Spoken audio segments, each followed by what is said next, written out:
And if the weather forecast looks like it's chilled out a little bit, so we should be good to go. But as I mentioned earlier, folks might want to find hats with strings to hold them on their heads because it's supposed to be pretty windy. But it was a full day, lots of information in front of us as we move into the end of our the middle part of our budget process where we evaluate a budget that the mayor's administration proposes to us, evaluating each department separately, and then really come back with a counter proposal, some adjustments, perhaps changes before we move to a vote on a final budget in December. So we are almost through hearing from all of our departments for the first time, and I'm heading into the place where we will be doing some changes and adjustments and figuring out where council priorities may be different or in alignment with what the mayor has proposed to us. So it's exciting today to hear from HR, LFS, as we move forward in this process. And so we welcome, I think we will begin with HR and Director Newborn. I am not 100% sure who will be, if it's just you if handling this, but if there's others, I like to let people know that I will shift folks who are in the meeting into a attendee mode. And if you need to use, if you are a presenter and it's your time to present and you can't present, just let us know. It means we've moved you to attendee and we'll switch you back up to presenter, but it helps me keep an eye on my colleagues' hands up in the order that they went up in case there is a question. And so, Ms. Newborn, if you want to kick us off here today, I would just say you can go ahead with your presentation, and thank you for getting the materials to us in advance. We appreciate that. It gives us an opportunity to look through what you'll be presenting, and if you could just pause at the end of each slide and make sure that we don't have questions. I can manage that side of it, but sometimes it's we have presenters that don't, they just roll to the next slide. So if you can give us just a moment in between, that would be great. And with that, we will kick things over to Director Newborn. Welcome and thank you for being here this morning. Great. Council President Benoit, thank you. And council members, thank you for the invitation. I will be primarily speaking and presenting during this presentation, but I do want to recognize our new Deputy Director of HR, Abigail Gadea, who's on this call as well. And she will help to hold me accountable, saying the right things throughout this presentation. But I wanted to formally introduce her to you all. So, welcome. Welcome. Thank you. Good morning. Great. I assume I'm sharing my slide. Is that okay? Yep. Okay, perfect. So let's do that. Make sure that I have, here it is.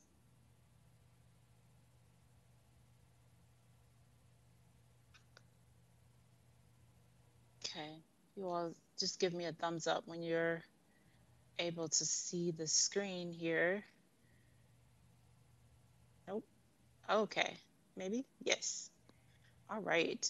So HR's budget presentation, just as some background, August 24th is when 2020 is when I took over as HR director for the city, and it's just been fun times ever since then, transitioning from former director Andrea Turner. So happy to be before this body in a different capacity again, presenting the budget. So we're going to go through our budget summary, and I'll start with this slide.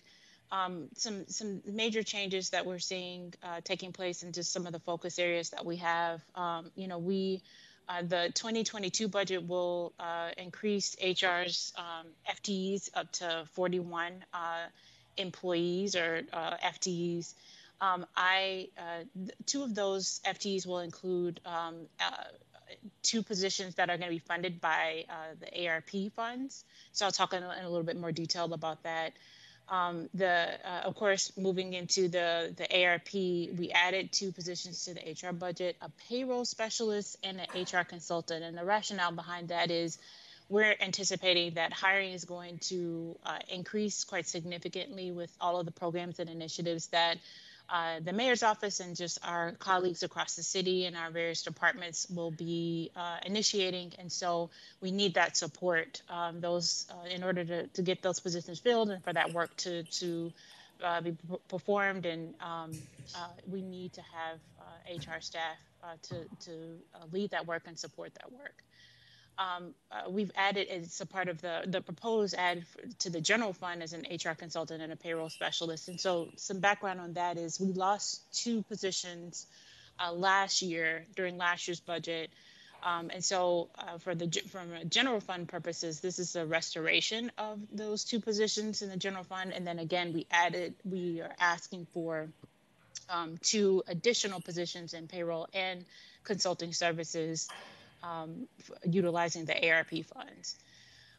We also I think the strategy and plan for the firefighters exam is to utilize American Rescue Plan funds as well for the exam.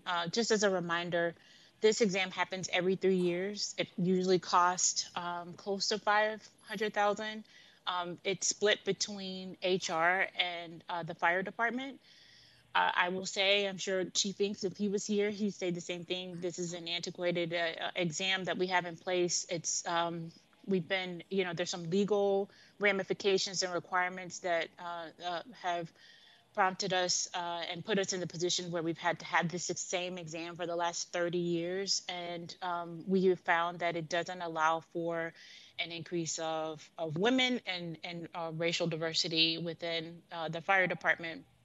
And, the assessment, arguably so, may not be relevant in today's time. And so the chief and I, along with the mayor's office, will be working on what the new exam could look like. And we want to fund that through ARP. Council. Ms. Newborn, it looks like Councilmember Prince has a question. Yes. Yeah, Ms. Newborn, I just want to say that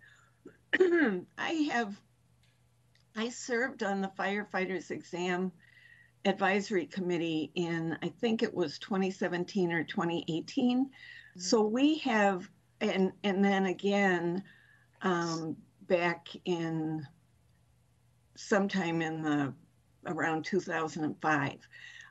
So not to say that we don't need a new exam, but it's my understanding that we upgrade that exam diligently every few years. So I just wanted to make that clarification. There definitely has not been the same test for 30 years. Sure. Thank you so much, Council Member Prince. I think there's a consent decree that has legally required for the city to offer the same, some version of the same exam. I could say that we've made some tweaks along the way, but again, the way that we hire and bring on and onboard the firefighters has been the exact same way and the exact same legal requirements for the last 30 years. And so the approach would be to follow in the steps of, some of our other large cities, such as the city of Chicago and other jurisdictions across the country, to change both the physical exam and possibly even the written exam with that. So you're right, we've made some tweaks, but for the most part, the exam has been the same. And the goal with the change would be to ensure that we are legally able to work and also work with our unions on changing the current structure of the exam. But more to come with that. Well, and obviously, I don't object to upgrading and modernizing our test, but I do want to say that we have really been evolving that test and that process. So I can circle back to you. I obviously am supportive of making it better. And then the last point of note on here is HR. It's not necessarily a realization. We've known that we've needed to collaborate and partner with OTC on sort of this from an enterprise-wide standpoint. A lot of our payroll systems, our hiring systems, the exam that we just talked about, how we get applicants into our systems. All of that tends to and is an HR process and belongs to HR. And we want to partner, and we'll be partnering with OTC on taking an enterprise approach of how we bring in different technologies and databases to support all of our work and our systems.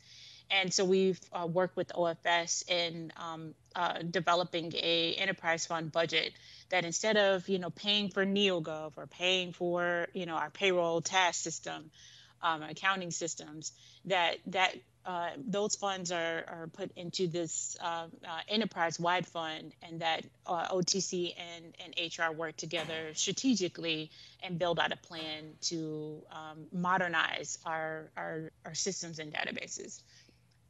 Councilmember Naker. Go ahead. I'm sorry, Council President Brenneman. That's all right, Ms. Naker. Thanks, Council President. Director Newborn, just about the 2 positions that are being added with ARP dollars to handle the increase in hiring we expect to do with ARP dollars, which makes sense to me. Are those positions being structured in such a way that they will expire once the ARP funding expires and not become tails on the general fund? And a sort of related question, I noticed that you say job studies are in process to determine appropriate classifications for the new positions with the ARP fund. And again, I know it's really been a priority of this council to make sure that we're not creating ongoing positions that are going to be a burden in the general fund for ARP dollars. And when I see job studies and classifications, that seems long-term. So I guess I'm just wondering if you can speak to both of those. Councilmember Naker, that's a great question, and a concern that I have as well with this process. As you may know, our approach to this when we first started talking about ARP and hiring, we approached our bargaining units and attempted to reach an agreement, an MOA, around can we bypass some of our civil service rules or our the rules within the contract as it relates to hiring, and avoid as it relates to creating eligible list or, avoiding any type of layoffs. Only a couple of our bargaining units actually agreed to that agreement, signed off on that MOA. For the rest of the bargaining units, it's going to be business as usual. So, and what I mean by that is, so for those positions, so for our HR positions, the bargaining unit CCA did agree to loosen some of those rules and terms and conditions in the contract around hiring. But for most of our other bargaining units, what that will mean is that those individuals will be hired. The posting will say this is a 2-year grant-funded position, and that basically you will be laid off. It may not say that specifically, but that will be in accordance to the union contract. That is going to be the place for most of our most of our positions. When we talk about job classifications, because we have 700 titles, which is crazy for an organization, and so we can't just pick a title. Sometimes with the ARP funds, there's the work that will be done doesn't quite fit into our 700 titles that we have across the city. And so what my team is doing is looking at and ensuring that the position and the job and the work that each of the departments want to create fits within our job classification model and compensation system, if that makes sense. So my staff is basically reviewing minimum qualifications, reviewing job responsibilities and job duties to make sure that whatever title of those 700 titles that we're using, that it matches up with the duties that the position will require, matches up with our compensation and classification system. I hope that makes sense. A short answer to your question is yes. We're not creating no, we're not creating any tails. And except for there's no exception to that.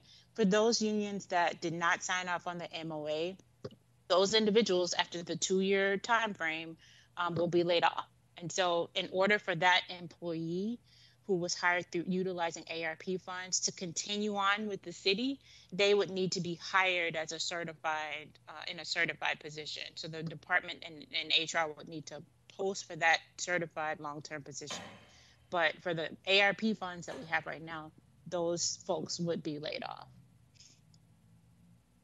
Okay. Great. Thanks, Ms. Newborn. And I will just say that this matter has or similar has come before us regarding the city attorney's office. And so I appreciate the kind of the HR lens and perspective on that. I think it helps fill in some of the blanks. And I do think at least that is answers the concerns that I would have about, are we just beefing up our staff with ARP dollars? And we always hate to kick the can down the road and make a subsequent council have to find money in a budget for positions that we were just like, oh, we'll just use this one-time money.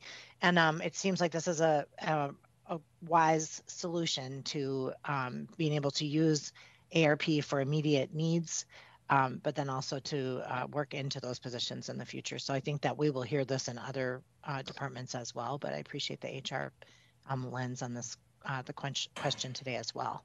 Yep. And we are being very diligent and focused on these positions, probably to the other departments. They're like, leave us alone. We don't want to go through HR because they're going to tell us no, or that we got to do more work.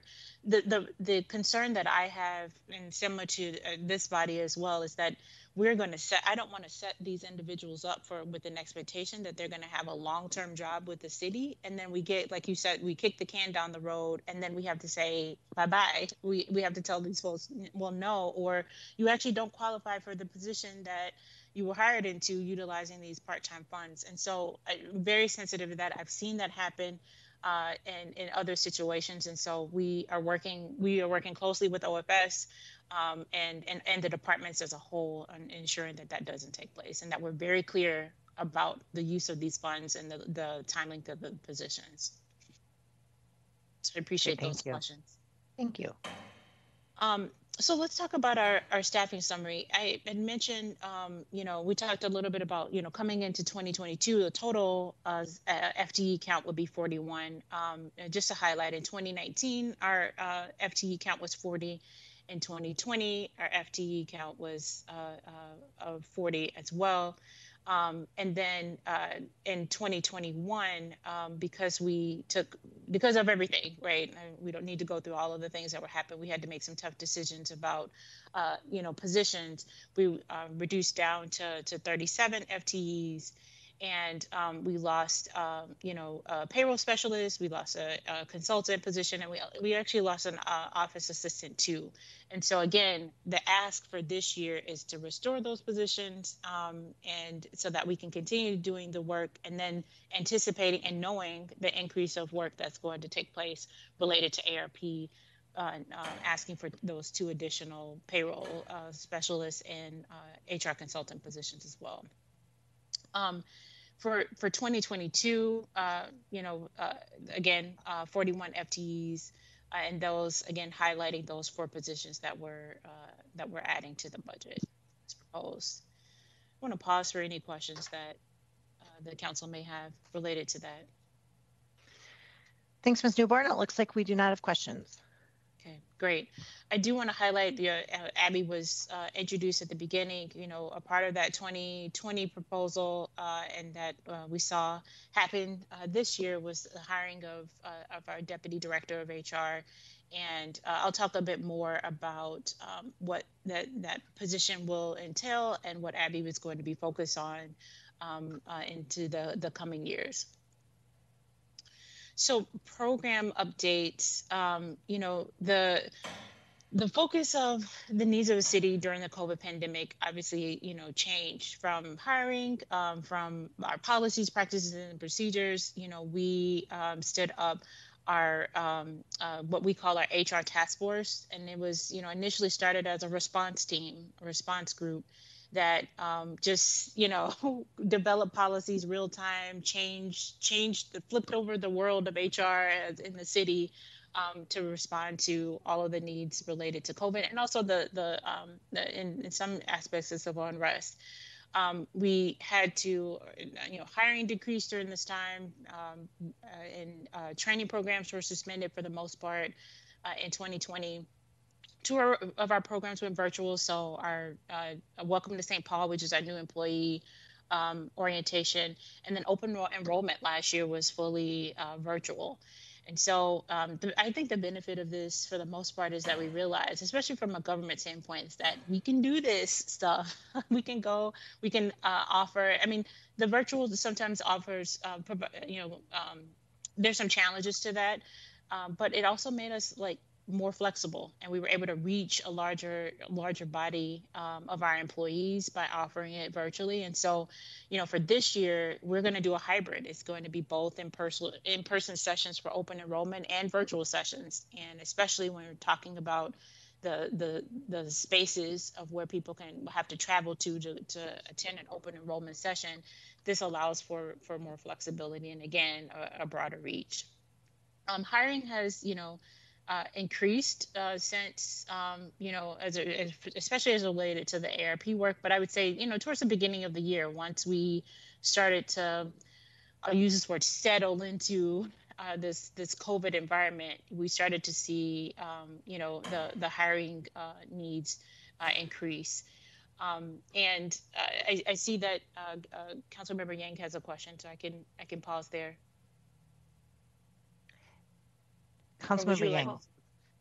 Thank you. Tony, I wanted to say thank you to you and your staff for really taking time in 2021 to invest in our employees, and also employees from specific racial and ethnic backgrounds as well. For me personally, I got to attend a couple of the workshops and trainings that you have listed on the slideshow here, and they were extremely valuable and very healing.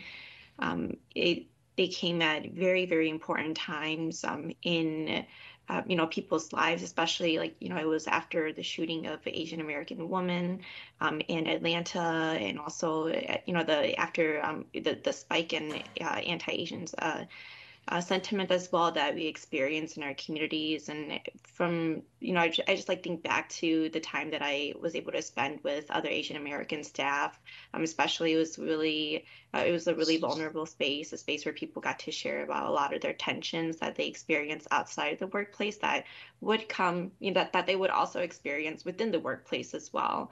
And so it was just really remarkable. And I feel like these are such important trainings to keep having, and opportunities to keep providing for our staff in the city of St. Paul. So really wanted to uplift the work there. And Claire was a really amazing facilitator for so many of these workshops, and I feel like she's such a great leader and a perfect fit to lead many of these racial justice trainings and workshops. So I wanted to just celebrate that the work that you all are doing in HR. It's life-changing, and it's really unique as well, because not every workplace offers an opportunity for people to heal and to talk about these racial tensions, especially that they experience. So thank you, and I look forward to having you all do this, and we'll support it always. Great. Councilmember Yang, thank you so much for that acknowledgement. And you're right. It was definitely an investment made into our employees, and the timing of it. That investment is needed at all times, but especially since we were going through so much as a city and as a country and as a world with the pandemic and the murder of George Floyd. The investment in training was needed. And just to highlight, the slide highlights a few of those sessions. Right now, I just transitioned off of our Undoing Racism workshop, which I hope that all of you all are able to attend at some point.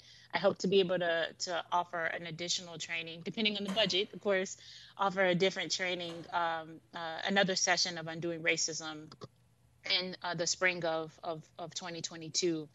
All of the trainings were, a part of our equity, diversity, and inclusion work. And again, what I've seen over time, specifically in HR, but a lot of jurisdictions, they because of budget cuts, we need to cut our budget.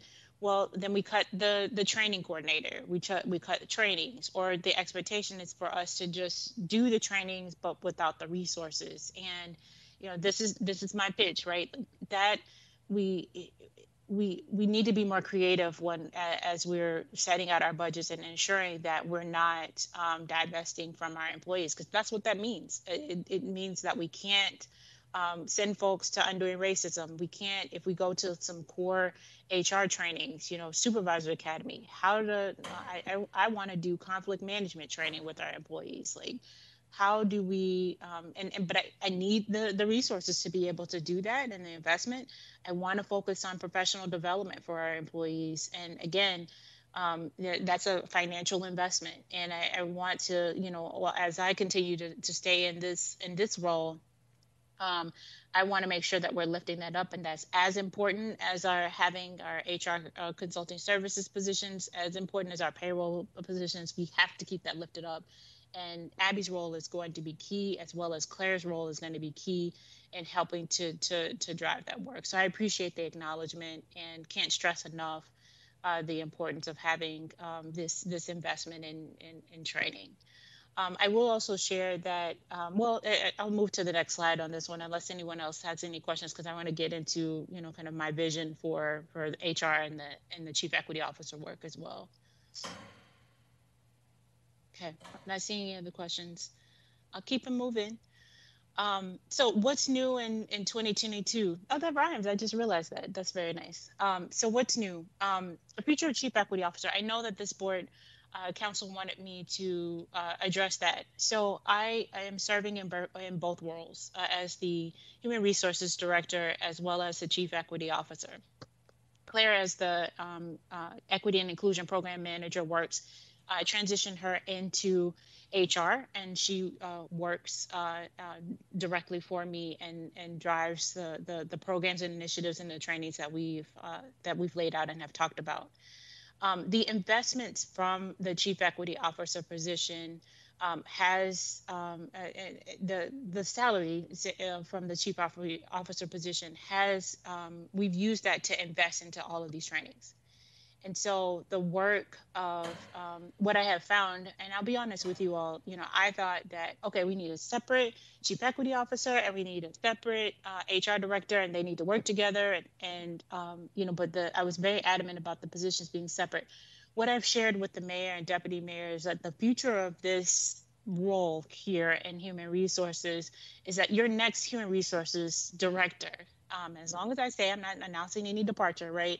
But your next human resources director should have an emphasis and focus in equity, diversity, and inclusion. And so, and it needs to, I see HR as the nucleus of our organization. And that work needs to be embedded in all of the work of HR, which has tentacles and connections to all of the work of our department. And I need for HR to be the ambassadors of this work. What does that mean for the work that we're doing for 2022? What I've worked and talked with the mayor about is that I will continue to serve in both roles, and we will use those investments in that financial funds to be able to continue the work that Abby's going to be doing, professional development and training, continue the equity, diversity, and inclusion trainings and work, continue to be that advisor and consultant with our departments to help embed equity, diversity, and inclusion in all of the work that they're doing throughout the year. And so the investment is there, and it's over this past year, it's worked really well. We've been able to, outside of just like the core training and having the resources to pay people to do the training, we've had the opportunity to lay out strategic plans, to build a plan that goes beyond a year, but into the next 3 to 5 years, connect with our communities in a way that we haven't been able to do. And so what this position would look like, I anticipate for 2023, we won't be having the same conversation, because the structure, my plan is to work with the mayor and deputy mayor on building the structure of what the HR/Chief Equity, I don't know what the actual title will be then, but what that structure will be. My plan is to focus on that for this upcoming year, to where we embed this position and this work into the city enterprise, and that is not solely tied to an administration, because this work is important and it should outlast the mayor or the elected bodies. And so what I can share is that there's work being done to embed that, and work being done to change it and to build that structure. But for 2022, the ask for me is to ensure that we can continue to make those investments as we did this year into the training framework that Abby is leading and developing, and that we're able to provide these resources, training professional development resources into 2022. So I'll pause there. Yeah, Ms. Newborn, I definitely am going to have some questions about this, but I see Ms. Ninker also has a hand up, so I'll start with her. Thanks, Council President. They may be similar questions. Director Newborn, I'm glad that you brought this up directly because it is something that I've been wondering about, and I'm hoping you can clarify a bit. So we have budgeted, I think it's roughly $150,000, is that right, for the Chief Equity Officer position? And is that the right amount? I think so. I'd have to go back and look. I don't have the numbers in front of me. And that position has not been filled because you've been serving as both Director of HR and Chief Equity Officer for 2 years now? Just a year. Okay. And now we're talking about using the $150,000 that we budgeted not to hire a Chief Equity Officer, but to divert those dollars to training. So are we saying, I guess, first of all, I'm wondering, are we eliminating the Chief Equity Officer position and using those dollars for training? And have we used $150,000 over the past year when you've been doing these kinds of trainings? Is that where those dollars have been coming from? And that's why you need to continue using those dollars, or are these new and they will be used for totally new content? I'm struggling to understand what the money is going towards. Sure. So because I'm serving in both roles, which is tricky because I know our budget is based off of FTEs, and to get into more detail than the deep detail into it, I may lean on my OFS colleagues for that. But what we had structured was, since I was serving in both roles, that I was the salary was split between those two roles. So the part of my salary was paid out of HR, part of my salary was paid out of the Chief Equity Officer salaries. And the investments that I talked about were made from the remaining dollars that were allotted for the Chief Equity Officer were used and invested into training and development work. Does that make sense? Yes. And so now you're proposing, I mean, it does. So we're now proposing to do that same thing again and use the salary of someone who we're not planning to hire instead for, I guess I'm just wondering why we would not just eliminate the position and talk about whether or not to use $150,000 for training. That seems cleaner and more transparent to me. Having you in two roles with a little bit from each bucket seems, and then using the rest for training when it's allocated for a salary seems really messy and unclear. Sure. The messiness of it, or what would be the best, structure to do that. I don't know if I can speak to it. The things what I can speak to is how I've been able to craft this work in this position, both positions, in a way that's a benefit to the city, and the investments that we've made. I'm, as far as I'd have to lean on, the experts in this space and also working, with the mayor and deputy mayor of how we want to do that and how we want to structure it. And I'm definitely open to that. For me, it's just mostly talking about, okay, I've and confirming that I've served in both roles.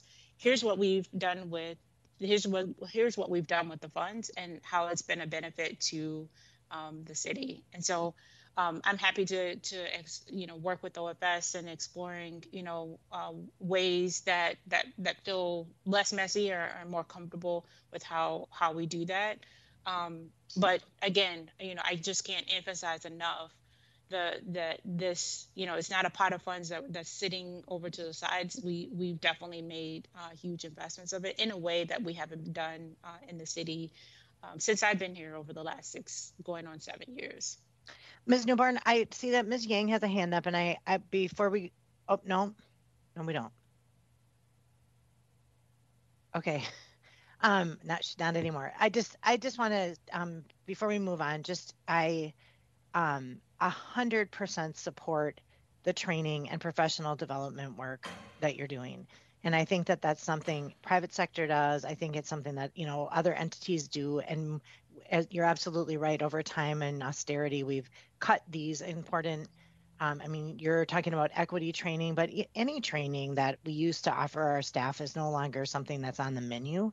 And so I think the conversation isn't about whether or not there's value in the trainings that you're doing, because I think there's a lot of agreement that there is, and it's important and necessary. I appreciated what Ms. Yang said a few moments ago, but I fully agree that this is really, when you said, does this make sense? I smiled because I am like, no, it doesn't make sense. It would make sense to fund the thing that we want to fund and fund your position appropriately for the role. It's $205,000 is the chief equity officer, including the fringes, which is a significant amount of money. So one thing that I would like to do as part of the 2020 budget is just to firm up the lines around that so that we know what we're spending on what and what we're spending on the role. And I also agree with what you said about it's if the HR department is the nucleus of the city, then it makes perfect sense to me for the HR director to really be our chief equity officer. And so there's, a potential role for those things to be forever knit together. So let's dig into that further, because I think that there's a value in what you're bringing to us. And I think that it doesn't make sense the way that we're putting Sure. it into the budget. And that's sort of what our side of the equation is. So we can work with you on that to make sure that we're funding what we want to be funding and not fudging what doesn't need to be fudged. Sure. I understand that. Thank you, Council President Brenmoen. Councilmember Prince. Ms. Prince. Thank you, Council President Brenmoen and Ms. Newborn. Along the idea of training, I have wondered if we have an employee review, an annual employee review opportunity so that employees can, that's part of good professional development. And to my knowledge, we don't have any kind of annual review feedback loop for our employees. Could you comment on that? Sure. I think what you may be referring to, Councilmember Prince, is an employee engagement survey, maybe, or a feedback survey. Is that? No, an employee performance review. Oh, sure. Yeah, no, we do have employee performance reviews. Is it the best? No. Is our structure the best? No. And that's, and not to be dismissive of your question, but it's definitely on my list of things. We have, not all of our department directors and managers and supervisors give our employees a performance review every year. Some do well at it, some don't. And there's a lack of structure that's put in place. And it gets to, when I talk about those, that enterprise-wide strategy and that enterprise-wide fund that we're working with OTC on, a performance management tool is on that list, because we don't have that.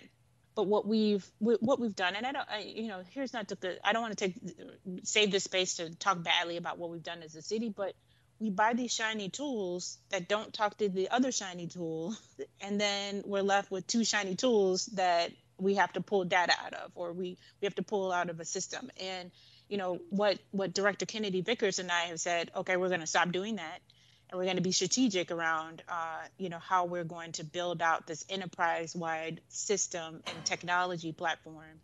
And performance management is one of those. It's something that we're missing. It's something that we don't have a strong structure in, and we need it. We need for our employees to know what they're, how they're performing. I'd like to see us, some of our processes are antiquated in how we get performance reviews. An annual review, you have to, sometimes we wait until the last few days to come up with, what you've done over the last few weeks, whether it being a full assessment. So creating a structure in place that has regular check-ins and regular touch points with our employees is helpful.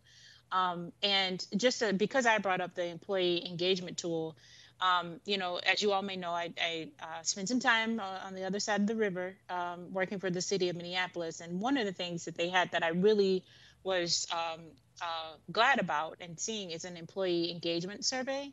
And that it costs a lot of money to do those engagement surveys, but it's helpful because we understand, how are our employees feeling about training? What do they see? How are they experiencing HR or any of our departments? And then we can take that information and build the city structure that is and co-create that with our employees. And so that is something that, a part of our strategic plan in HR that I want to encompass as well. But that gets into that work with OTC is building a structure, an infrastructure for us to be able to do that. So I'd add performance review database or a platform, in addition to opportunities, a community engagement survey or platform for us to find out and hear from our employees as well. And thank you for your question. Sure, thanks, Ms. Newborn, because I do want to stress, in terms of our hiring, it is such a critically important part of professional development that people get guidance at least annually on how to, redirect their energies or how to be successful in their positions. So I can't stress that enough. And then the other thing that I just want to say is it does concern me if we have some departments doing performance evaluations and some not, and using a variety of tools. I'm sure you understand as well as I do that that is an equity issue. And also, it's not a good place to be as an employer to have inconsistent practices across all of our departments. So thank you for that. Yeah, Councilmember Prince, thank you. I'm very concerned as well. So I appreciate you saying that. If there are no other questions, I'll move to the vaccine program. I understand that the mayor and deputy mayor may have briefed most of you all on this call about what we're doing in vaccines, about the vaccine mandate. I know that I've been before this body and talked at a very high level about the work that we're doing. Just to stress that the timeline that we're working on for a timeline. We are putting together what we would call solely a vaccine mandate versus, for some of our other jurisdictions, they have a testing mandate with an option to get the vaccine. And it's different, and it requires a different level of strategy and time. I'm happy to say that, we were obligated as a city to negotiate with our bargaining units on what the impact would be on their members and on our employees as it relates to, okay, if you don't get the vaccine, what will take place? And I'm happy to say that we've put a lot of investment in time and resources with my staff and the mayor's office staff in doing that. We had our last meeting with our bargaining units yesterday, and I don't know the full outcome of that, but the plan for this week is to brief the mayor and deputy mayor on what those next steps are, and we anticipate a communication coming out relatively soon. But as you all know, and I can say this without knowing that this. This effort is to protect the health and safety of our workers and eliminate or stop the spread of COVID. I think that and I understand there may be some disagreements about timing and that sort of thing, and in the sense of urgency, but I do really appreciate the time and think that our strategy around this has been appropriate, and that we've invested that time with the bargaining units to ensure that we have a process in place that not everyone's going to agree to, but we've engaged with them and understand what their positions are, and we can better plan for what the outcome of this vaccine mandate will entail as we go through this process. And so I'll pause there and see if anyone has any questions. Mr. Tolbert. So what is the current timeline to have a vaccination requirement in place? Great. Thanks, Councilmember Tolbert, for that question. So the rough timeline is we'll announce this month And then the first shot, the deadline for the first shot will be December 1st, and the deadline for the second shot will be December 31st. Okay. And then full vaccination, that would mean full vaccination would be required by about January 14th if the second shot's December 31st. Well, full vaccination would be, oh, sure. Yes, with the 2-week. Yes, that's correct. Okay. Are we going to be affected by the president's vaccine requirements when it sounds like they're going to announce the requirement for employers over 100 people, and it sounds like that would be before the end of the year, with a deadline before the end of the year. Would that apply to us? Councilmember Tolbert, I asked our attorneys about that, and they said no, that we would not be affected by it. I've read the executive order. It was somewhat unclear, but it seemed to be that order is for private employers and not government. But I can double check that with you. But I've asked our city attorneys if we are bound by that, and they have told me no. Okay. Would it be good policy to try and abide by that policy so that, if the federal government's asking employers over 100, it seems that the city of St. Paul could also abide by that out of fairness and leadership?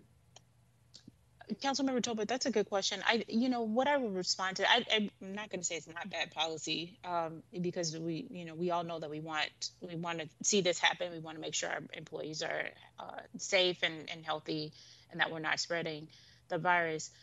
By the time, I think with the federal government, it may be November 1st or on around the 1st of November, if I'm not mistaken. By that time, we will have announced that, to our employees, the vaccine mandate, and the expectation will be, that they will be, if they haven't been vaccinated, that they're going to get vaccinated.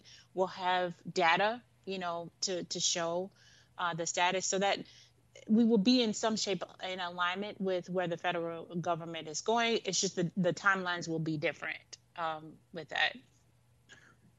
Would it be beneficial to do an interim policy? You could start the attestation forms today, or the policy of attestation and proof, and start collecting that information on folks. But would it be prudent to do an interim policy of vaccination or testing until the full vaccination requirement that the mayor is proposing goes into effect?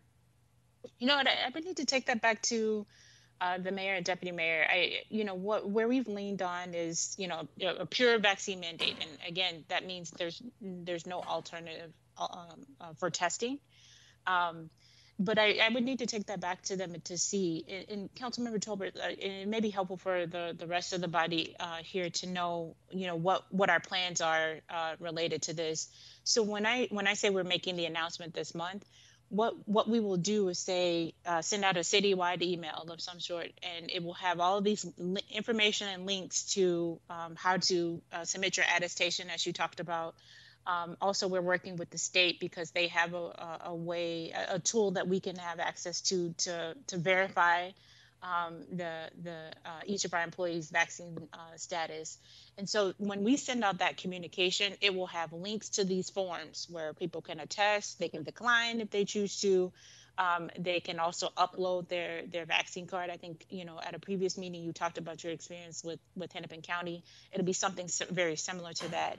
And so, I anticipate for those who have already been fully vaccinated, by the time we send this communication out, which will be in the next, possibly be in the next couple of weeks, we will have a good sense of the majority of our workforce and who's vaccinated. In all honesty, I anticipate that it's going to be a smaller percentage, but I don't have a sense of what that actually is. People throw around numbers and percentages like 20% and 30%. I don't really know if that's true, but we'll have a good sense of who's who and what's what. I would say possibly the end of October, but for sure the first couple of weeks in November. And so by the time we get into the deadlines, December 1st and December 31st, we're really dealing with a small group of people. And so I think, as far as getting that information, ensuring, having a sense of who's vaccinated, who's not, I think I'm pretty confident that we'll know that by November. Not further. Thanks, Mr. Tolbert. Ms. Prince?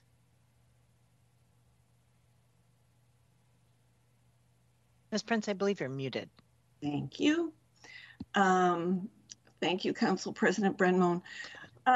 Regarding the policy, I did just have an opportunity to see it, but I don't, to my knowledge, no one has reached out. I mean, neither the mayor or the deputy mayor have reached out to me about it. But in any event, I'm curious as to why we are not allowing the weekly testing alternative. And the reason is that St. Paul Public Schools has a required vaccination or weekly testing.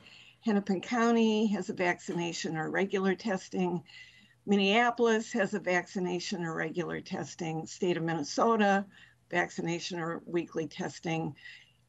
University of Minnesota, vaccination or testing. And Ramsey County, vaccination or testing.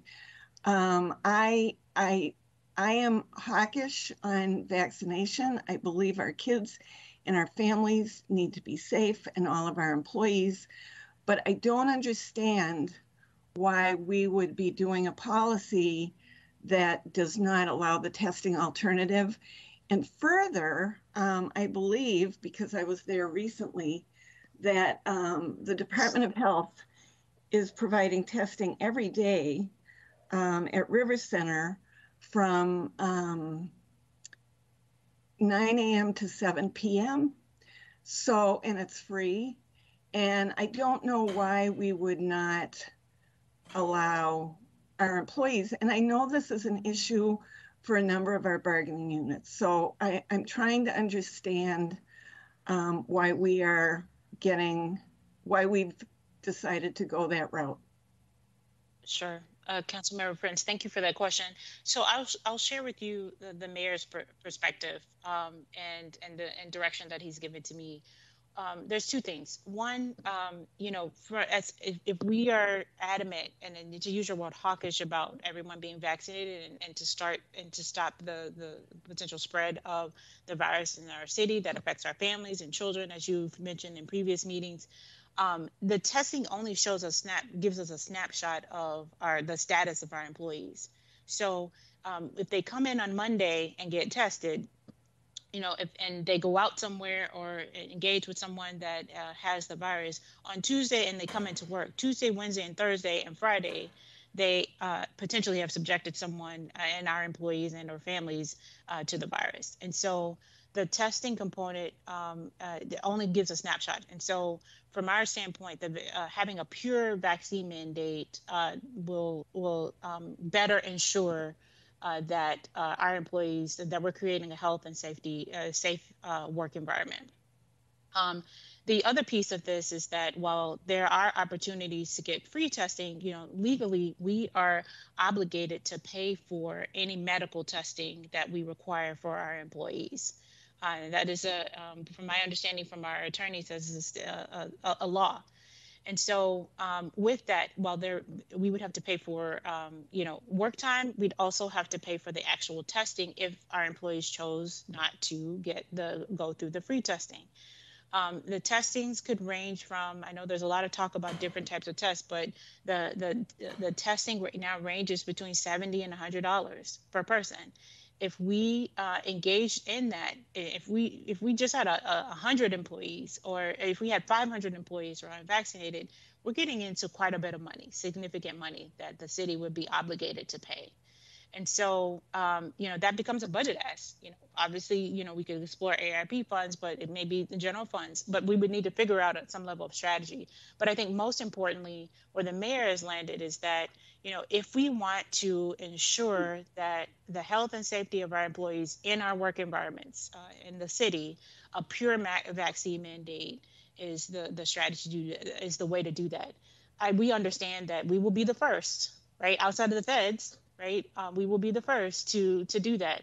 But I can assure you, I've had conversations with, if not all the jurisdictions in the Twin Cities area, but most of them, and they all were saying, "Thank goodness that you all are doing this route, because it has turned into a lot of work, and it's no one's shy about doing any work, but it's turned into quite a bit of work to have the testing option and the vaccine option today." And so. Again, I want to lean more on. I talked about the money, I talked about the work, but the most important aspect of this is it's that we can better ensure the health and safety of our work environment and of our workers and their families if we do a pure vaccine mandate versus a testing alternative or option. And then the consequence if people do not get the vaccination is termination. Well, that's what we've been negotiating with the unions on, and so that hasn't been finalized. Termination could be an option. Some form of leave of absence could be an option. But that's why the work with the bargaining units has been so important. And again, I'm sure you've heard from them. We have as well. They would like more than what we're offering, and there's some differences and disagreements about what we're doing and how we're doing it. But we were obligated to engage in those discussions, and that's what has not been finalized as of yet. And yesterday's meeting, I'm hoping that we have some level of agreement or insight as to how we're going to move forward. But that is the reason. That's what we've been working with over the last few months with our bargaining units. Thank you. Thanks for the question. Mr. Tolbert, is your hand still up from your previous question? Not purposely, sorry. Okay. Just didn't want to miss you. Okay, it looks like we have been through those the questions on vaccination at the moment. Thank you for that update, and we certainly hope that the work to avoid a strike is going well. We want to lend our support to that effort. Obviously, a strike isn't good for our city or for anybody, and if this is a piece of that, then I hope that we're able to find a path forward. I want to do a quick time check. I realize you're on page 9 of 10, so we're probably in a good place, but we do have OFS following you, so that's a message to our general awareness of our time for this morning. So Ms. Prince has her hand back up. And Council President Brenman, I just want to second what you just said about working with our unions in a way that, the strike information that's been in the public view is troubling. And this is a really tough time for our city in a number of ways. And I just can't stress strongly enough how important it is for the morale of our employees and the success of our city for us to work well with our bargaining units and to be reasonable as we move forward. So I want to just second that request. Great. Thanks, Ms. Prince. Thank you all. So quickly through the centralization of HR services, I think I've talked with most of you all about this effort. Right now we have a decentralized system, and I'm working over the next couple of years to centralize our HR services. And so there's been investments made, financial investments made in working with the consultant to help us do this. I can't emphasize enough how big of a deal this is. And we're talking about, a culture of what we've had in St. Paul as it relates to the HR core services, and to centralize it means change.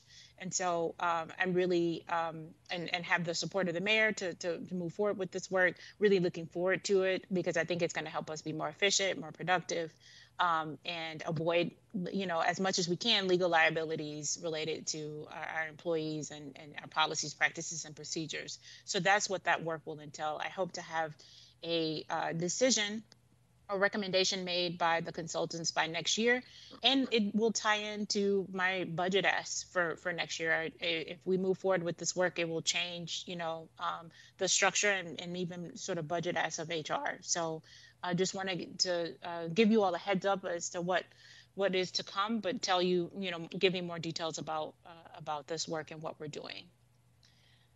I'm going to quickly move to the next slide if there's no questions about that. I've spent a lot of time talking about the technology investments, and this slide highlights all that what we're doing. The applicant tracking system that we have, the Infor, a lot of comments and I'm sure feelings about our Infor system and the changes that need to be made there. If we work with some of our current databases and systems such as Infor, we can get to that. They have options for a performance management system, a talent management system, which will help support Abby in her work on training and development. How do we track those trainings? How do we lay out a framework for seeing that growth and development of our employees? That's where this partnership with OTC is going to be helpful, but that financial investment is going to be helpful as well. And then the last section of this is just the kind of my policy and procedure updates. And these are just kind of my scope of work. And I'm just sharing that, with you all of what I'm focused on, in addition to all of the other things that we've talked about. But, putting more structure and humanizing our workplace conduct policy, practice, and procedure, that is a priority of mine. Developing some cost-efficient and fair processes to improve that policy, practice, and procedure as well, and do some enhancements. That really doesn't tie into the financial ask that I'm making. It's just to talk about some of the work that we're doing here in HR. So I'll pause there. I believe that's the end of my presentation. I just want to say before, if there's any other questions, and before we engage in any other questions, I appreciate your time and your energy into this work. I am open to suggestions and recommendations as to how we can better serve our staff, and you all are included as a part of that, and your policy aides as a part of that, the work of the HR, and also the equity, diversity, and inclusion work. How can we be better partners in serving our community and our staff? I'm happy to connect with you all on that, but I appreciate the time. Ms. Naker. Thanks so much for this presentation, Director Newborn. And I'm hopeful that we can have a policy session to discuss a little bit more of the non-budget items that you referenced today. I know we've done this in the past, but talking about recruitment and retention, and going back to Councilmember Prince's excellent point earlier, I know you said that annual performance reviews are on the list and that there's technology barriers to that, but I can't stress enough how important those are. Those seem to me basic elements, not reliant on technology necessarily, although that would be nice, but sort of core functions of HR. And we have amazing people working for the city, and we want to attract amazing people to work for the city. And they do need to be developed and reviewed regularly so they can be their best. So I would just love to come back to those discussions in a policy session, and I hope you'll be open to that. Sure. Absolutely. And I just I guess a second level to that is, we really have tried to separate our budget conversation from our policy conversations. And I was thinking the same thing, that early in the spring, I would love to talk through some of these policy things, especially because I really do. I want to hear more about your vision for this work. I think that you're onto something, and it's, when we talk about it in the context of the budget, it's framed one way. But if you had a format where you could really talk about this as your vision, and the other thing that I would like to throw into that policy kitchen sink is, I want to make sure. I think I haven't really thought this through probably enough to bring it up in a smart, intelligent sounding way, but I sometimes think it's very appropriate to hire consultants to do work for us. Like, there's not that internal expertise. We get that benefit of having somebody who knows something specific about a field or an issue out, and it has a national perspective. And I think that that's great. And I think that that's added a lot of value to us from time to time. I also wonder, we're using a consultant to do an executive search. But we've done quite a few executive searches as a city over the past year. And I'm starting to wonder, how much money have we spent on consultants to do executive searches? And given that we have we're making a concerted effort to recruit a diverse workforce that might require that we go outside of the Twin Cities. Maybe we need to start looking at having how much we're spending on us consultants when we could have somebody who is specialized to do that work. That's just one example. And just making sure that we're using consultants when it makes sense and having in-house employees when it makes sense. And I realize that's kind of maybe comes after some of the work that you're talking about, but I would like to explore that because I think consulting its work is great. But I'm starting to wonder if, are becoming reliant on it because it's one-time funding and we don't have to make any adjustments to the general fund budget in order to accommodate putting staff on full time. So just that conversation, and we don't have to get into it today. I'll put that on our follow-up list, but I do think that I'd be really interested in learning more about that as well. Sounds good. Cool. Ms. Newborn, thank you very much for your time, your team's effort putting this budget presentation together. We look forward to working with you in the coming months as we finalize the budget and then again and next year. And I hope that you've heard from the council that we value you and your team's work very much, and thank you for your service to the city. Thank you so much. I appreciate the time and hope everyone have a great day and a safe one as well. Thank you so much. Bye-bye. Thank you, everyone. Bye-bye. All right. So we are going to shift gears now and go to OFS. And I just bumped Munir to a presenter, just guessing, but I don't know if who will be presenting. Council President Brennan, I think I was going to start and then sorry. turn it over to Munir, but we could go either order. That's fine. Would you like me to put you move you up to a presenter, or someone else running your? No, I think I am. I'll take the promotion. It's the best promotion ever. Right. All right, there you go. Oops. That's not it.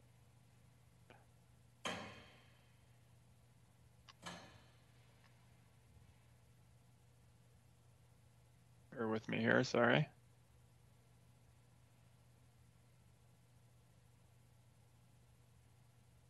Okay, can you all see the presentation window now?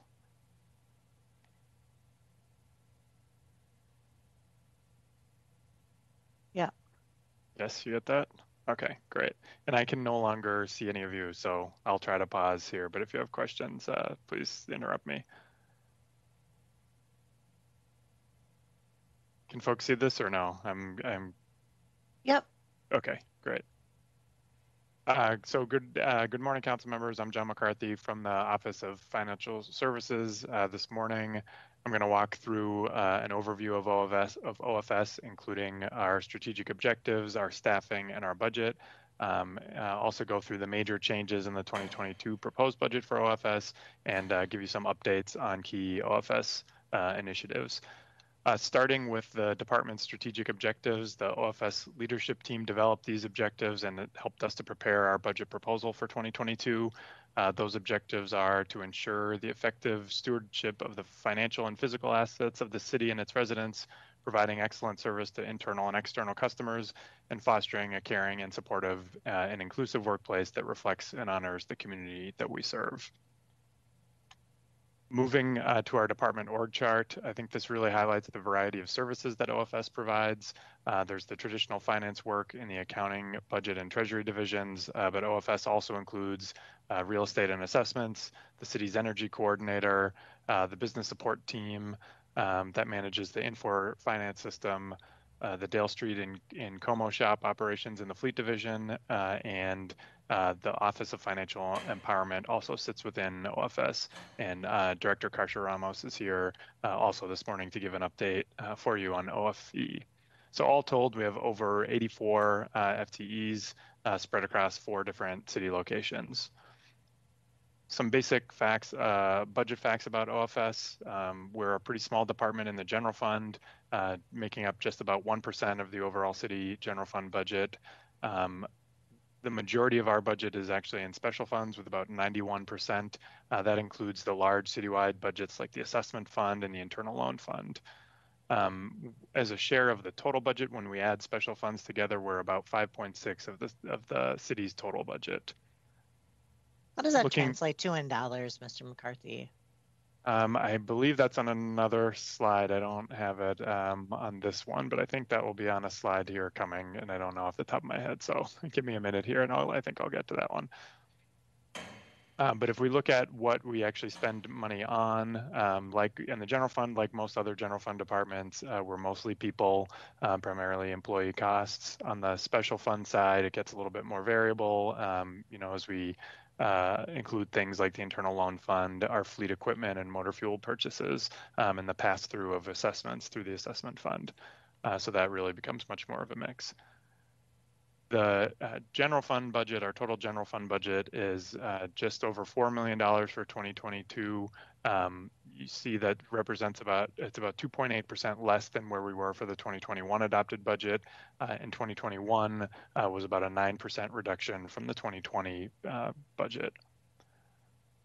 So $4 million on special funds, and then on general fund and special funds is about $39 million. So to answer your question, Council President Brenmo, just about $44 million in total, general and special funds for OFS.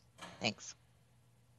On the special fund side, the special fund budgets like real estate, fleet, and treasury are mostly unchanged for the 2020 proposed budget. Most of the big changes that you see on this table here are revising or reversing one-time expenditures from last year's budget, things like grants that are expiring or one-time equipment purchases that we had in the 2021 budget. Now I'll walk through the major changes included in the 2022 proposed budget. This is a summary of those proposed changes. I'll walk through them now in a bit more detail. On the personnel side, we were able to take advantage of attrition to backfill some positions at lower levels this year. Those changes will allow us to be more flexible as we're succession planning for some pending retirements, especially in our accounting and business support divisions. Results in savings this year, but operationally actually gives us some flexibility moving forward to fill positions with the right mix of employees as we plan for retirements that are all coming in the next few years. There's a small budget increase. I know you've heard about this with a bunch of the other departments for HVAC equipment related to all the air quality equipment improvements that we made this year. OFS is responsible for managing the equipment in City Hall Annex, and the municipal equipment garage out on Dale Street. So this represents the cost of maintaining that equipment throughout those three facilities. Mr. McCarthy, is that like a forever thing? Is this going to be added to, because like I know in the City Hall we have like filters in our offices, but is it more than that? And is this going to be, once COVID is out of here, it's out of here, or is this forever? Council President Brenmo, it's a great question. I think for the time being, at least, these costs exist. If we get to a spot where we don't think this added air quality improvements are necessary longer term, then that could potentially go away. But I think, especially in the bigger buildings where it's actually been incorporated into like the HVAC systems, those are probably permanent increases because we're relying on just a different level of filtration. And I think it's one of those things where it's an improvement either way, even without COVID. And now that we've made those changes, it's probably a good thing to keep that for our employees and our customers. But we'll continue to monitor that and make sure we're investing that at the right level. I'm asking because it seems like it's a potentially one-time funding type of thing, because we have 3 years of ARP, and it is definitely COVID related, and it is adding a significant chunk of change to our budget. So that's really what the point what I'm getting at with my question. Council President Brenmo, that's a great question, and I can work with our real estate folks who've really managed that work since we had the CARES funding to fund a lot of that work. So I'll work with them to figure out what the kind of duration, and I don't know if I think there might be spikes on some years where we have to replace a bunch of filters, and some years it's only a few. So we can build out what makes sense for kind of the ongoing replacement plan there. Right. I also appreciate the fact that even if we get COVID under control, that, improved air filtration is a benefit to us all. So it's not that I want to do away with it. I'm just curious, but thank you. Absolutely, makes sense. On the revenue side, we're excited about, we're planning for an early 22 launch of a virtual payment card product. This is a new payment tool which will allow the city to earn rebate revenue when we pay our bills with a virtual credit card instead of a paper check. We're also hoping to realize some potential cost savings from a reduction in the number of paper checks that we print every year. But we're conservatively estimating for the first year about 59,000 in annual revenues, but once fully implemented, we'll come back and revisit those estimates. It could be as much as 200,000 in revenue annually from this new rebate product. And our hope is that longer term we could use some of this revenue to potentially implement broader payment process improvements citywide, because I know that's something the council has asked about, and we're constantly trying to improve the way both that we pay vendors and the way our customers pay the city as well. So this is like I said, year one, and we'll come back and revisit that once it's fully implemented. This next slide details the budget for the ARP administration team. The team is assigned to OFS, but the costs will show up in the ARP grant budget when you actually look, in the overall city budget. This team will include grant positions who will be responsible for administering the grant and reporting. They'll also be responsible for monitoring of grant subrecipients as well as tracking federal compliance. We'll also include accounting positions who will be responsible for producing financial statements and reporting, the accounts payable processing through the grant, maintaining budget controls and auditing spending. And then lastly, management assistant positions will be responsible for overseeing and supporting grant program spending by both city departments and also external partners. They'll also be responsible for data gathering and program evaluation for the federal reporting requirements. So there's a lot of work that goes into managing these grants, and so we need a team in place to make sure that we can both comply with all the rules that the grant stipulates, and then also make sure that we're spending and tracking all of these resources wisely. And so then I'll end with some quick updates on some OFS programs. Starting in the 2019 budget, we created an internal loan program to do energy retrofit projects on city facilities. Since then, we've spent or encumbered about $3 million on energy saving projects through a mix of the loan fund as well as dedicated CIB funding. The work we've done so far is primarily LED lighting upgrades. This table shows a subset of the projects that we've completed using the Energy Loan Fund specifically. You can see that it results in about $175,000 in annual energy savings. You can also see that this work is really spread across city departments and city facilities. It's been a great partnership with other departments to get this important work completed and results in real energy savings to all these departments. On the fleet side, in 2020, fleet started the first year of a phase plan to convert all of our passenger vehicles to hybrid or fully electric vehicles. We'll be 20% complete with that work in 2021, and we're on pace to fully convert to hybrid or electric passenger vehicles by 2024. In 2022, we are again taking advantage of low interest rates to lease vehicles that we've traditionally purchased. As these vehicles get older, the maintenance costs really mount up, and with lower interest rates, it's a perfect environment to take advantage of this approach for again this year. With respect to public safety fleet, we now have public safety fleet on the same data and fuel systems as the rest of the city's fleet, so that's paved the way for broader fleet centralization work.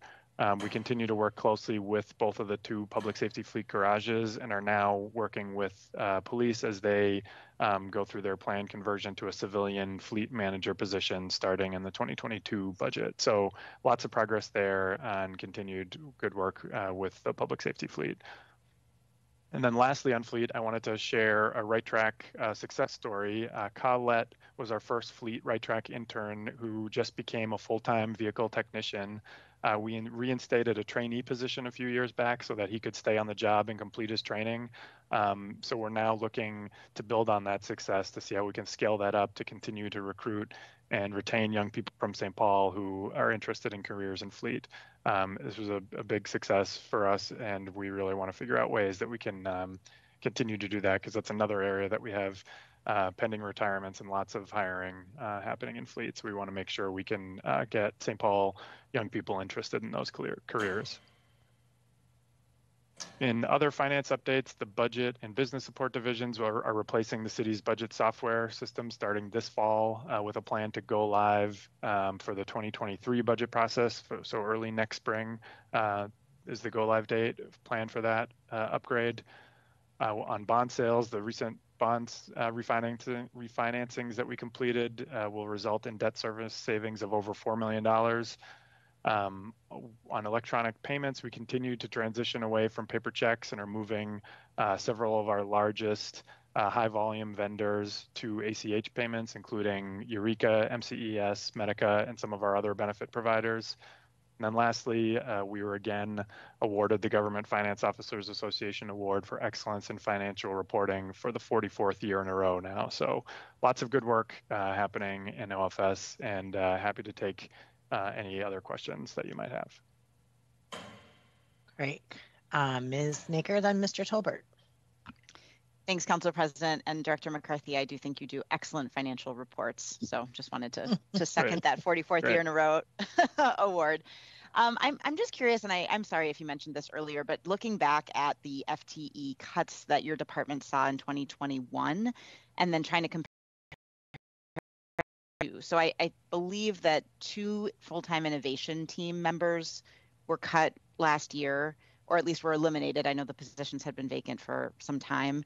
And then it also looks like a deputy director vacancy was eliminated. So can you talk a little bit about, are those not coming back? And if so, what's the impact to the department? And I am specifically interested in the innovation team.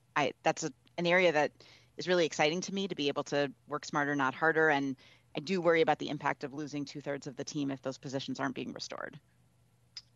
Council President Brenmo and Councilmember Naker, on the innovation team, yep, there were 2 vacant positions in the 2021 budget that were eliminated. That leaves 2 positions left. There's the Chief Innovation Officer in the Mayor's office, and there's a Senior Innovation Analyst still within OFS.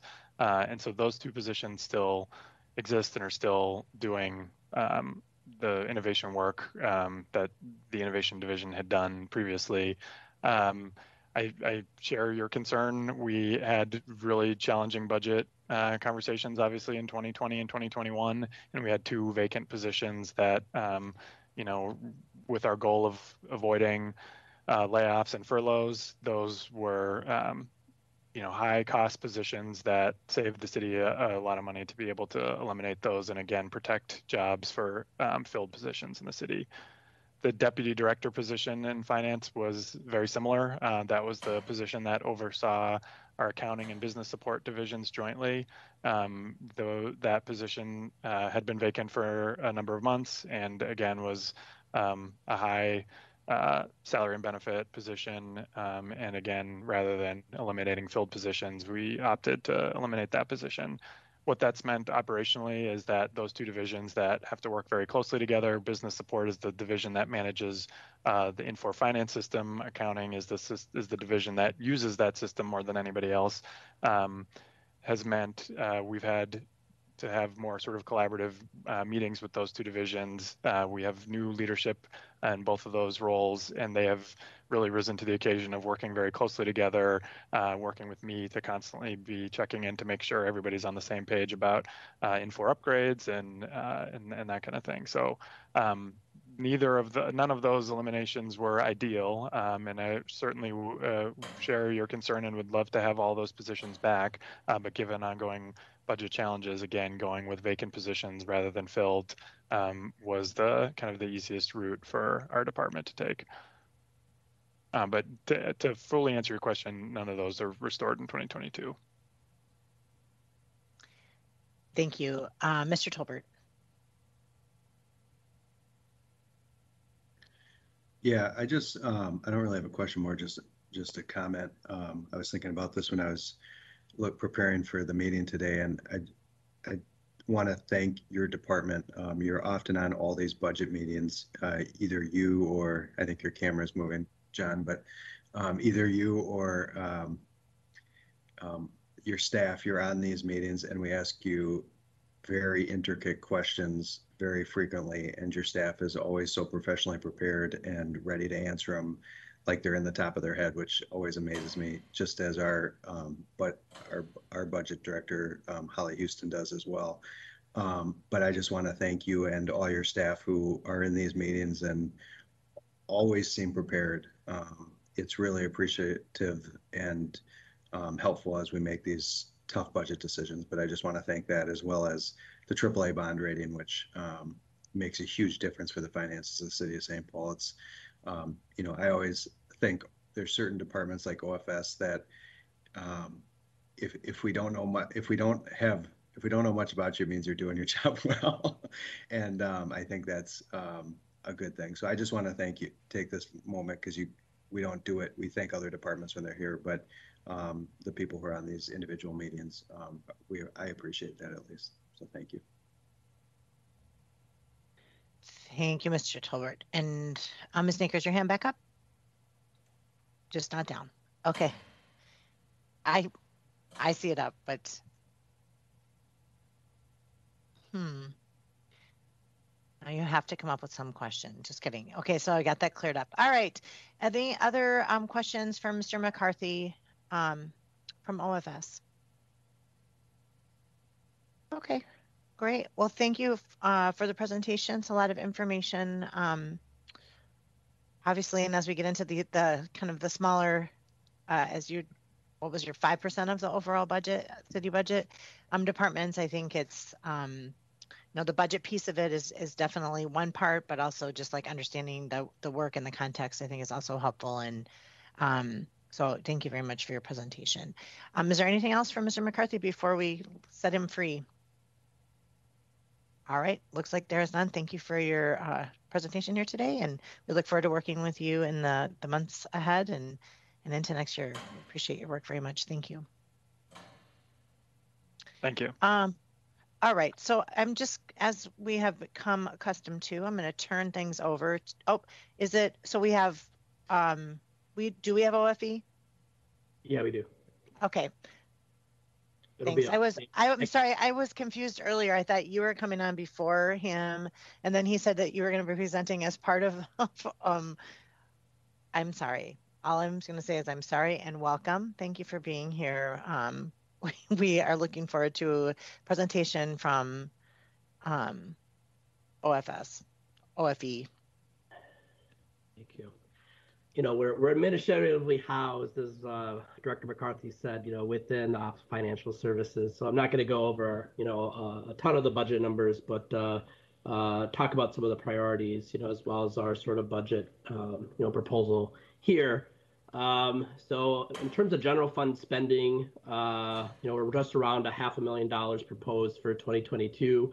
We don't have any new 2022 requests, and this looks like a reduction, but that's part of one-time spending that was made in 2021 that was actually connected to the tenant protections implementation sort of cost. A lot of the things you'll hear about today will be roles that are general fund funded, as well as, which is going to be staff, and then other things that we've accomplished through, several millions of dollars in special funds. You can kind of see the list of folks, a short list of the folks who we have. We've actually had more folks who are really investing, in our work. As we think about the Office of Financial Empowerment and our results framework, we're really here to advance economic democracy that shares prosperity with all St. Paul residents. We have 5 result areas: financial health, community wealth, stable, accessible, fair, equitable housing. Result 4 is families with children in St. Paul have a city that cares about their future. And then our 5th result area is engaging residents in sort of public decision-making processes. As we think about the OFE strategy levers, we pull our levers on these things all the time. We don't believe we're going to program our way out. We're not going to policy our way out. We're not just make system changes. We have a whole host of different levers, and we'll be highlighting a number of these levers today. And I put in that pink and blue is aligning contributions and convening, because I think a lot of folks ask, well, how does OFE with such a small team get so much done? We actually do a lot of that through internal partnership with other city departments, as well as externally with state agencies, the county, school district, nonprofits, financial institutions, a whole host, of partners. I know you can't see the details here, but you can see the big words. We really think about this household financial security framework that's been developed by Prosperity Now, which is navigating finances, learning finances, earning, saving, owning, and protecting. And then there's things that fall beneath that, in order to achieve kind of household financial security, which is, an end game of the Office of Financial Empowerment. I just gave you an update on College Bound, which is our cornerstone program. We now have 5,000 babies enrolled, over 5,000 babies, enrolled in the program. And maybe some things you don't hear about as much. We just held a second annual community baby shower. Last month is the Eastside Family Clinic. More pictures sort of here. We had hundreds of Eastsiders, actually folks from all over the city come. We created a traffic jam on the street because it was a drive-through baby shower, a hybrid baby shower, and had amazing participation. And a lot of that work is grounded in our College Bound ambassadors, which is on the far left picture here. So that's the team. And then in the pink is Katrina Mendoza, our actual outreach and engagement coordinator, with the city. Other parts of our ambassador program is actually a champions program. Anybody can go online and say, I support College Bound St. Paul. You could sign up today. It could be a council member. It could be an interested person. It could be, we've had doctors, we've had elected officials, we've had, a whole host of folks, really jump in and say, I'm a College Bound champion. So we really encourage folks to continue to sort of sign up and be champions, and then your name gets listed on the website, and really just building broad sort of community support for College Bound through our ambassadors and champions program. Another part you probably don't hear much about. Munir, before you move forward, that sounds like a lovely event that you were describing earlier. And I just want to, I'm sure we get tons of invitations and I definitely miss things, but I want to make sure that you know that we would love to be invited to the second or to the third annual community baby shower and participate in the celebration of the work that's happening here. And I'm sure, maybe you have and we missed it, but I just, if not, please put us on the short list so we can come and share the joy of the work that's happening there. It looks great. And I think sometimes we hear about things after the fact instead of before and we miss out. So just want to plant that seed. Absolutely. You'll be invited to the third annual baby shower. So, it's a real fun event. And obviously it's a whole bunch of partners beyond just the College Bound and OFE team. Another thing you probably don't hear much about is our sort of work in the national field building space. I worked on a couple papers with some sort of national experts on some national kind of child development account policy, 529 reform. So definitely it's sort of the active conversations as we're thinking about the national work that we've been doing. College Bound St. Paul as well. We just wrapped up an early childhood action planning process. And at the end of that, we worked with 20 different community partners to develop the plan and prioritize increasing well baby checkups as well as increasing access to high quality infant and toddler care.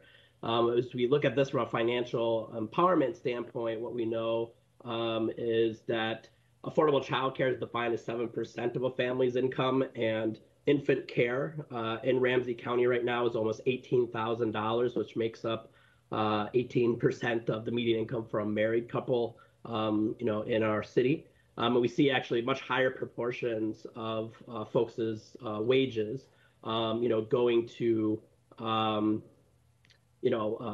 pay for childcare, and we have the least affordable rate of infant care, toddler care, in the state of Minnesota, and just really want to sort of signal an alarm there and look at what could we be doing with the state, what could we look with the county, what could we do with the city, to really address this, because what we know is that when this much money is coming out of families' pockets on top of mortgages and rent and those other items is that the amount of savings, the financial cushion, the ability to weather financial shocks, is quite tremendous. And we'll be talking more about our early childhood action plan, over the coming months. But just wanted to share sort of that planning process just wrapped up, and this is sort of where we're orbiting around. Another piece, that we're working on, as you know, is People's Prosperity Pilot. Again, not going to go into an in-depth update on that, but just saying that with the payments that will go out this week, we'll now have crossed over $1 million distributed to the program participants. Another body of our work that's been emerging is just awareness around consumer financial protection. The Attorney General's office, the Department of Commerce, the FTC, the CFPB at the federal level, they have all the sort of enforcement and that sort of mechanisms. But what we've really sort of landed on is how can we serve and reach into St. Paul communities around awareness, and education. So we, as you know, we launched a COVID impact or COVID scam awareness campaign, back in the earlier days of COVID. And then actually right now, with so many announcements around immigration reform, there tends to be spikes in fraudulent immigration services. And we're running a campaign in partnership with the city attorney's office, on fraudulent immigration services. And on the right there, you'll just see one example of one of the pieces of the digital campaign that we're doing, which is lost in translation. Notary public is not the same as notario público, which is sort of a very high-level legal standard in Latin America for basically filing, immigration paperwork, which is different than notary public stamp, right? So there's a lot of scam and fraud that unfortunately happens as folks are looking to get, different immigration statuses and that sort of thing. Other parts that we've been working on is claiming tax credits, so developing strategy and awareness. On the left there, you'll see we've been doing active outreach and actually just are partnering with the St. Paul Foundation and a National Earned Income Tax Credit Funders Network to bolster sort of the community infrastructure around claiming tax credits. What we know right now is with the federal tax credit is that there's about an estimated $7.5 million that's will be left unclaimed among 2,500 St. Paul children. It looks like it cut off there, and that's really about getting non-filers to file. And what we know is with the earned income tax credit and the working family credit, which is the state's version of the earned income tax credit, is there's an estimated $20 million that is sort of left on the table, in the city of St. Paul for basically not filing those tax returns. So. Just want a quick ask. We've also heard that there's $25 million left on the table at the state for unclaimed property tax refunds, probably for an overlapping group of folks. And curious if the work here is going to overlap with any efforts to get folks to file for those unclaimed property taxes. I know that there's a proposal in the budget to create another pool of money to create property tax refunds, but it seems that there's money out there left on the table. I'm wondering if there's any overlap with these two programs. I would say in the outreach and awareness that there could be some convergence around all those different types of tax credits. I think as you look at the intricacies of the different tax credits, like there's some barriers and qualifications on that, particularly on the property tax side of things that are different than earned income tax credit and the child tax credit, but it's in the same vein of thinking about strategy to build that out. And I would say, that's definitely in our line of sight. Combined, it's almost $50 million for the city or for St. Paul Ramsey County residents, and it seems a shame that we're missing out on those funds. So any way that we can combine, recognizing that it isn't a true overlap, but if there's learnings from how do we get to folks, how do we raise awareness about filing. Any ways to make it automatic. That's the thing that I think would be most helpful of all, is that if it was part of your regular tax filing process, then you wouldn't have to do a separate filing. But that would be something that I would appreciate some follow-up on, because I think we were pretty shocked to find so much money left on the table for on that as well. Ms. Naker has a hand up. Thanks, Council President. Yeah, I couldn't agree more. To me, this is the low-hanging fruit that we absolutely it's so frustrating to see that this is not being claimed.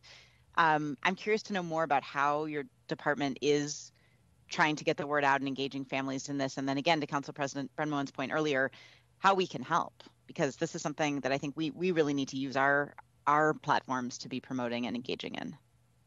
Yeah, I think right now we're sort of in that planning process. We have, again, just received, we're in a partnership with the St. Paul Foundation and the Earned Income Tax Credit Funders Network. And literally on Monday, just received news that we'll be joining that. So I'd say we're in that planning process. And there's other community partners like Prepare and Prosper, Clues, and other folks who do the free VITA site, free tax prep. So I think we'll have more to share as we sort of really begin to sort of develop our strategies there. And, I think this will be, as we look even at the end of this year, heading into 2022, will be, a big part of our work in the Office of Financial Empowerment moving forward. And we'll be sure to engage the council in the outreach. There's a lot of outreach and awareness that the more of us that are talking about it, that make it known, the more likely it will be. And then there's obviously boots on the ground things that we'll be working with our community partners as well. Thank you.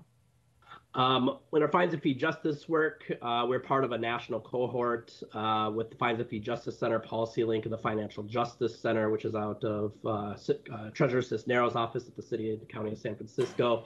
Arrow, we're there. We had a city team of nonprofit partners, city folks, who really engaged in that work. And some of the things that have sort of been produced out of our broader Fines and Fee Justice work is we produced a report in partnership with the Minnesota Justice Research Center about snow emergency and looking at the towing, or the specific towing and impound system connected, to snow emergencies. So we've really sort of explored that, or are actively working with Public Works, in that space and the police department. We're part of, some of the fine and fee COVID relief. That's just a screenshot there of, the towing and storage, where we allowed folks to come get their cars if they had been impounded, the very early days, of the pandemic. One of the pieces we worked through the cities and counties for Fines and Fee Justice is really looking at how do we stop the debt trap that's connected to driver's license reform.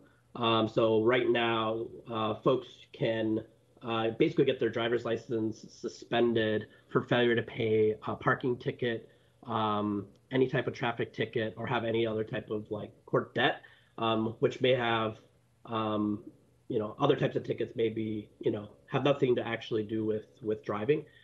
And worked with the Minnesota Asset Building Coalition, and it passed, last legislative session in, 6 months ago or so, to and driver's license suspensions, for failure to pay.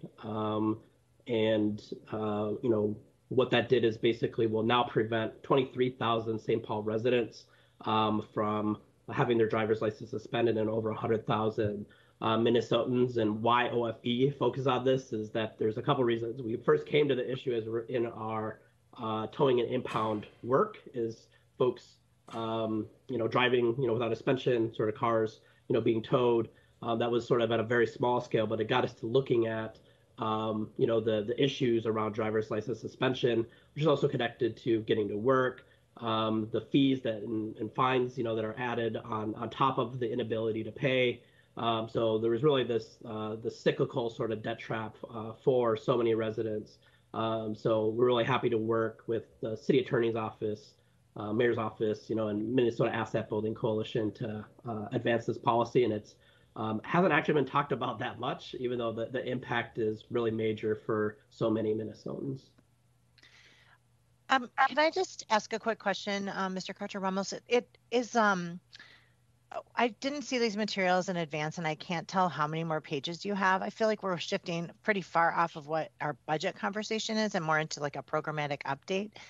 Can you give me just a sense of how many more slides we have to cover, just because we're pretty significantly over time? And then also remind me if we did, I can't switch back, but remind me if we did talk budget. Yeah, at the beginning we talked about budget. Okay, thank you.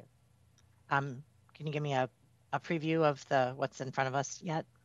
Yep, just a few more things, and then Okay. we'll stop. Okay, thank you. Just on fair housing, stable, accessible, fair, equitable housing, that work, we have a number of initiatives, that we're working on, including looking at a safe housing 2.0. I think we're waiting for the outcomes of the rent stabilization ballot to understand what the shifting landscape may be in the rental marketplace. Additionally, we're working on returning home, St. Paul, which is getting folks housed. We've been doing a lot of internal consultation with different departments on a whole host of things. I'm not going to run through that list there. Today, we have sort of the financial empowerment, community council that's due. So if you have a chance to retweet or share on social media, this would be the place that the time to do that, since applications are due today. So that's all I have. I was going to say, get them in. You've got a few hours I'm assuming you'll take them through the end of today for that. Yeah, all the way through this evening. Right. I know. I appreciate that you, to my previous point, thank you for sending that out to us earlier this month and giving us the opportunity to share the word with community members. I know we took advantage of that. Mr. Tolbert. Yeah, thank you for this presentation and all the great work that I was going to say department, but I guess sub-department, I don't know what to call it, does. Office. Office, yeah, we'll go with that. Thank you. One thing that, we've continuously at least worried about, at least myself and some of our colleagues, is there's a lot of programs that are happening, and I think they're great. I love seeing this programmatic update, and I think maybe a time when we could spend more time going through each of them would be really beneficial as a policy session or something to that effect. Also, so that we know about them and can get them out to our constituents that it's going on as well, because we all have different reaches within our communities. The one thing we worry about is all the stuff that OFE is taking on and ensure with I think, five staff members, ensuring that it's not to the detriment of previous programs that are also really good. So can you talk a little bit about how your office, is it through consulting? Is it through partial help with other departments? Or how do you implement all these things and do them effectively with the wide swath of things that you do? Yeah, I expected that question. So I think there's a few things, right? So there's, in our planning processes, really looking at what's one, how's it tethered back to our goals and mission of, what we're doing. Two is who needs to be activated in the work, and that includes beyond sort of OFE boundaries, as well as even like city boundaries, meaning, with community partners. So almost every single thing that I mentioned is that there's other partners who are in aligned contribution, and we're helping direct and shape up sort of what different plans are. For us, is really getting down to understanding, what's the highest leverage work that we could be doing, and how can we be doing that in partnership. And I would say on the project management side is we focus on a few things, which is capacity mapping, as well as, sorry, call was coming in, as well as, target setting. So we, on all these, review on a quarterly basis, are like, are we making our targets? We're moving, making progress, that sort of thing. And then, is a lot of investment, just in project management, types of approaches and tools. We focus on the critical path and, mapping out a whole project and identifying what are the key, levers that we need to focus on.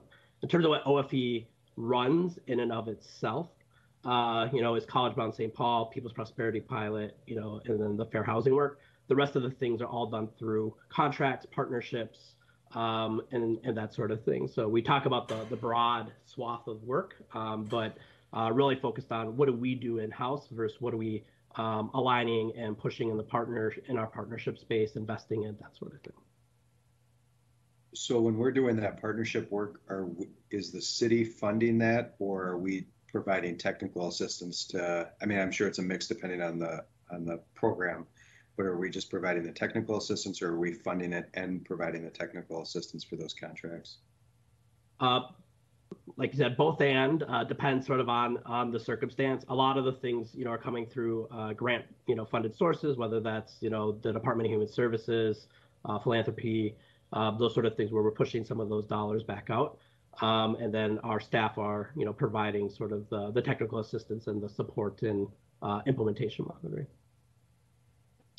Do we have budget document, and maybe I missed it, a budget document that talks about the programs and then either the staff time or the city dollars going to the programs? Yeah, we can get you information on that. You do not have that. Okay, and I think that would be good, especially with the policy update, so we can fully understand, and I know a lot of it's through St. Paul Foundation's been an amazing partner and stuff like that, but just to get a good feel of what's going out of the door with city dollars. Absolutely. Thank you, Councilmember. All right, it looks like Ms. Prince put a hand up. Thank you, Council President Brenmon. And Mr. Carter-Ramos, I am really grateful for the work that you do. One of the things that I've always told you is that when you put together a program with your team, you are always very thoughtful about metrics and being able to report back very specifically what your successes are and how we're meeting those goals. So I really enjoy working with your division. What I wanted to ask about that came up at our meeting last week about Community First Public Safety, our update on that is it looks like we're not funding the Coming Home program for people getting out of prison to find apartments and working with local landlords, and in the 2022 budget. And I think this is something that I'd really like to clarify. I am assuming that had the SAFE ordinance not gotten tied up in court, that our staff capacity would very much be around moving the ordinance forward and doing the outreach and education. And so I'm wondering if we don't have some staff capacity within the fair housing area to be able to continue the success of the Coming Home program. I think that's what it's called, or returning home. I guess that's it. Because I don't want us to lose that. That is such a critical part of the second chance philosophy that the city, that we all subscribe to. So I wondered if you could share your thoughts on that and whether we truly are not going to be operating this program in 2022. Thank you, Council President Brenmo and Councilmember Prince. With that, if you recall, the majority of that fund, the funding that is connected with that is a, what do they call it, like a landlord mitigation fund or a contingency fund. So there are still, we have not tapped into the fund, thankfully. That'd be a negative thing, but it's there that helps provide access to two families. So there's the fund that is still sitting there. We don't have to increase the size of that mitigation fund. So, I think is that as we look at, the continuing to enroll in that program and, move in that direction is that, we right now, are not needing to sort of increase the size of that mitigation fund and that sort of thing. So you're able to carry, this is what I'm confused about. You're able to carry over that mitigation fund from the 2021 budget? I would maybe ask sort of our budget analyst on like how the actual financing on that side works. It was sort of put into some sort of fund, and how that functions sort of like with the city budget. That would be. Mr. McCarthy, sorry to interrupt you, Munir, but Mr. McCarthy, can you answer the technical question about how we can roll over that fund. I mean, the fund I imagine is challenging to spend because you need landlords to agree. The need is there, but you also need to find people who will agree to the program as well. But is Mr. McCarthy still available? And if not, Yes. Okay, Mr. McCarthy, can you answer the question about how we Sure, follow over? President Bremon, Councilmember Prince, the way that I understand it at least is that it's essentially a reserve fund that is, available if needed to support, and that we haven't, as Director Karcher-Ramos noted, we haven't tapped into it yet. So that fund is still sitting in reserve, so that even though we're not adding new funding in the 2022 budget, we still have adequate funding to continue the program into the future, and that the original funding was meant to to create this reserve fund, and that if we get to a point where we're draining that, then we'd need to have conversations about how to restore that fund for future work. Thanks, Mr. McCarthy. And one more thing, Mr. Karcher-Ramos, I would like to circle back with you about the work of CAPRW, Community Action Programs of Ramsey and Washington County. I think we could extend some of your capacity there, and I'd like to talk to you about that. We serve thousands of people living in poverty in St. Paul. So thank you. Sounds great, Councilmember Prince. All right, thank you, Ms. Prince. Just in respecting our time, if there are no more questions, I think we'll just move on to any quick last thoughts from Holly. I'm thanking OFE for Mr. Karcher-Ramos and your whole team for your work. And I won't repeat what Ms. Prince said, but I think you heard from colleagues that we do appreciate you and value the work that you do in our city. Thank you for the update. I'm going to switch gears to Ms. Houston. If there's anything that we need to know about our budget meetings, I know that perhaps you can talk to us about this if you want to share about this afternoon a little bit. Good almost afternoon, council members. Yes, I look forward to seeing you all in person this afternoon. During the 3:30 City Council budget meeting today, there will be an opportunity to hear from community members. They will have 2 minutes to provide their feedback on the budget, and I will give a short overview. There will be a handout provided on the budget this year. And then next week, we will be hearing from the city attorney's office and the STAR program, so the sales tax budget. So that's what's in store ahead. And then, as you've mentioned at the top of the meeting, HRA will be providing some follow-up on budget questions that were asked in September this afternoon. So full day. Thank you, Ms. Houston. And just a reminder to folks, we do the meeting at 3:30 at the Como Lakeside Pavilion will be outdoors. We were because we are unable to convene indoors at this time at the City Hall, we chose to use an outdoor format. It looks like, the weather is actually lightened off a little bit if you look at the forecast, but who knows? And so we're going to be playing it by ear and doing the best we can to take input from community members. But just a reminder that this is just one format. We're happy to take your phone calls. You can send a message to our contact email and put your message in writing. There are other ways to reach us with your thoughts and input about the budget, and don't feel constrained by today's weather or format. If this is just one way that we're trying to gather input from our community members on the budget. But if it does not work for you today, or if you just don't like the rain and the wind, or if it just gets too weird out there, we may have to cut it short. But it's a 2-minute oral presentation. But again, many other ways to reach us, again, by phone, by email, by just reaching out to you. Many of our council members have open office hours and online office hours, so please take advantage of those as well. We're all ears. We love to hear from you, so don't feel restricted by our weird weather day, and hopefully things will go well. And thanks, Holly, Trudy, Sherry, and the whole City Council team and Media Services for organizing this. I know it's a lot of work to create this format with bringing all the mics and the cameras and the required recording that has to happen when we convene as a group. So thank you for the work there in advance of today as well. I think that is all then.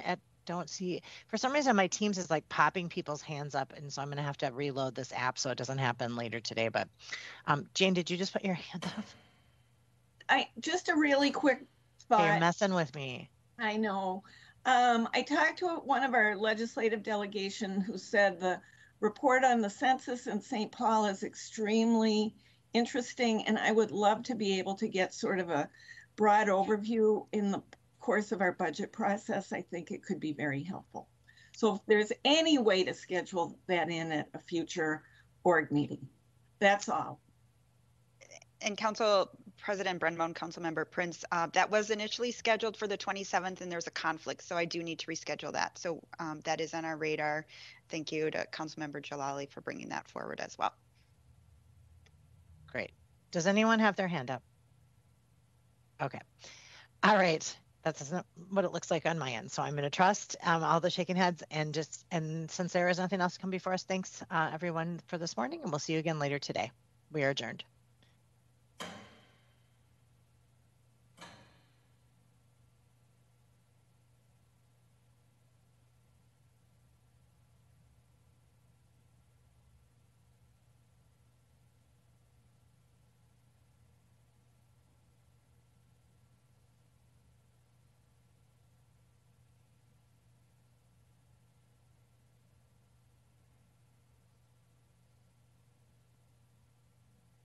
And expect a lively space that welcomes and encourages children and families to play and